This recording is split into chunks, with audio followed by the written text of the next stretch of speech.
Hi, this is Mike with Weiss Brothers. Today we're going to cover some of the basic components of the Chariot 24-inch vacuum. To get to the inside, we simply undo this latch and clamshell the machine open. Starting at the front is our HEPA filter. Our HEPA filter is removed by undoing this thumb screw on the bottom, and it will slide off the post. To replace, just the opposite, slide it back on the post and do our thumb screw in. Going into the body, we have our charger, which is on board the machine. To access our batteries, we can lift the charger. Our batteries are underneath here. They are maintenance free. There's no need to add any water or check fluid levels. There's no fluid in the batteries. We'll put this back down. In the back, we have our hopper that contains our bag. This is a half a bushel bag. So to remove, we simply pull straight out. To put it back in, we slide in underneath the black piece in the back, and there's a notch in the front that we want to line up. The little sticky tab here is when we remove the bag. We want to undo this sticky tab, slide it over the opening of the bag, and will prevent dust from getting up in the operator's face. To close this, lift this down, close this back down, and that's the internal components of the Chariot. Now we're going to go to Bo from Windsor, and he's going to go over the basic components on the dashboard. On the left side of the control panel, you'll find a selection switch between forward and reverse modes, the electronic stop switch, the horn, the key ignition, and the battery mute. On the right side of the control panel, you'll find an hour meter, circuit breakers for the motors on the machine, and the bag full indicator. When the bag full indicator turns red, it's time to change the vacuum bag. Lastly, you'll find the mode selection switch that allows you to select between two different transport speeds: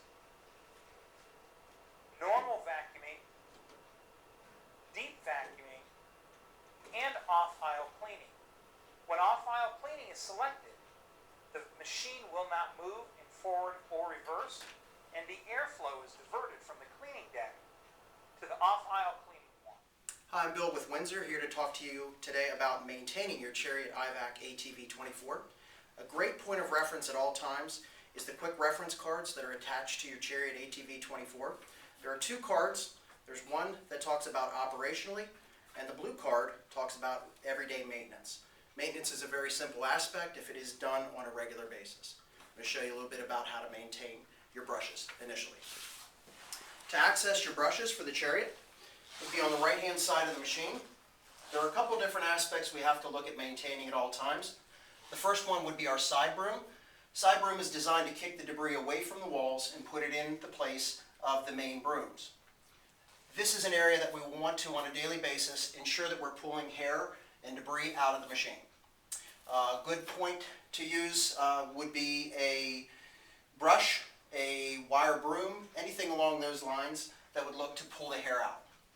From that point, we'll talk about going to our main brooms. There are two brushes that counter-rotate on your Chariot. To access the brushes, there are two tabs. Pull the tabs to the out, and the side gate will lift up. To make the gate stay open a little easier, take your hose and push it up underneath this one nut at the top. Now your gate will open completely up, and you can access your brooms. Brushes pulled directly out of the machine. Cleaning your brushes is very simple on the Chariot ATV 24. Once the brushes are removed from the machine, simply take a towel or a rag and wipe down the main brooms. One other thing that you want to make sure of at all times is ensure that the hair is removed from the brushes. This can again be used, you can also use a wire brush or an old brush or a comb to remove the hair from these. Another aspect of this brush is a yellow wear indicator. When the yellow and the black touch, it's time for new brushes on your Chariot ATV 24. To maintain the bearing on the brush is very simple. Once the brush is removed and you've cleaned the brush up, simply grab the bearing from the top and pull straight up. What we're going to do to maintain this is we're going to wipe the bearing cap out, wipe all areas around the bearing cap off. In addition, we want to, after each use, ensure that there's no hair wraps built up around the bearing, and we want to wipe this down. When you're all done, simply take your bearing cap, put it up on top, and push it into place. Now that you've cleaned your brushes, What you also need to do after each use is check your debris hopper on the Chariot. This can be accessed by pulling the tab here, and the debris hopper will pull out directly from the machine.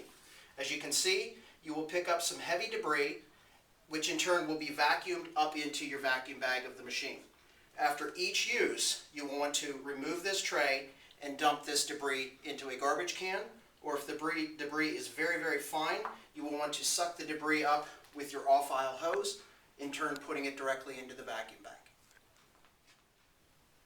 Okay, the next step would be, once your brushes are removed and your debris tray is removed, it's a good idea to get in the habit of checking your main vacuum hose. This is an area that can clog if larger debris makes it past the debris hopper. To access the vacuum hose, what I've done is I've put the machine to the on position. I've turned it to run in low speed vacuum or high speed vacuum. I've allowed the decking to drop down, and I've turned the key off so the vacuum will not continue to run and there will be no power to the machine when I'm checking these areas. To access this hose, and as you can see, the brushes are still removed and the debris tray is still removed, what I'm going to do is pull the main vacuum hose off the debris hopper and vacuum chamber. So what that allows me to do is ensure I do not have a clog in my main vacuum line. It's a good idea as well while I'm here to wipe this down and ensure there's nothing lodged in the vacuum hose. Another good idea is to make sure you tap this every so often, and you will find some of your larger, heavier debris will get built up in the hose. While that's off, I can push it towards the front of the machine, and I can ensure there is no clogs up underneath where the vacuum chamber goes into the hose. Now that you've gone through the cleaning process of the brushes, the debris tray, the vacuum chamber, as well as the main hose, what we want to do is talk about putting all components back together. First thing to start with would be your main vacuum hose. Easiest way to do this is from it being away from the machine. Simply take it, slide it back underneath, and you want to hook it onto the vacuum horn at the top of the deck.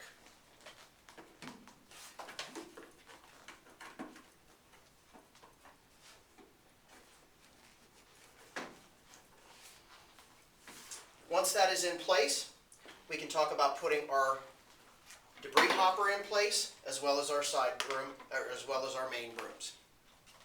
I'm going to turn the key back on to lift the decking back up into place. Reinstalling the debris tray under the Chariot, simply slide it underneath, angle it upwards, and clip it into place. And again, reinstalling the debris tray under the Chariot, slide it underneath, tip it back, angle it up in, and you're going to clip it into place. The next step would be to install your brooms. There's no wrong way to install your brooms. They are both identically the same on the Chariot.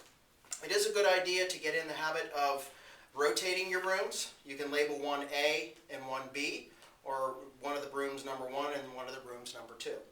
Totally up to you how you wish to do it. To reinstall these, the roller bearing goes one way. The drive portion of the bearing that corresponds to the drive hub is on the opposite side of the machine. We'll want to take and install one of these in first. It's a good idea to get in the habit of eyeing up where it goes in on the opposite side of the machine. Once you get it on the drive hub, you want to give this the slightest little twist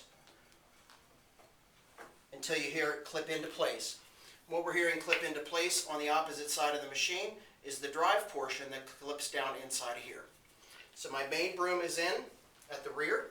My other broom is going to be in at the front. I'm going to rotate it until I hear a clip. And at that point, I have to ensure that my bearings are straight up and down. I have my bearings lined up. These correspond with little tabs on the side. From that point, line them up, support them from the underside. And it's a good idea to get in the habit of taking these little tabs, and you might want to take these tabs and push them out just a little ways to ensure that everything is lined up. Support the brooms, simply clip it closed. You've now reinstalled your main brooms. Alright, now you're to the point that you are done operationally with the machine and you've maintained the machine. What we want to do is ensure that the machine is charged. You'll pull the machine to where you're charging at that point of time. You will turn your key off and remove your key from the machine. Store your key where you would need it to be. To access the interior portion, I'm going to undo the back latch, lift the front cover, lift the back cover as well. Now you've gained access to your battery compartment as well as your onboard charger. At the front left side of the machine is a charge cable. The cable itself will be plugged into the wall. At that point you will see the indicators kick on to tell you where your charge is at. Simply ensure that your key is off, plug in.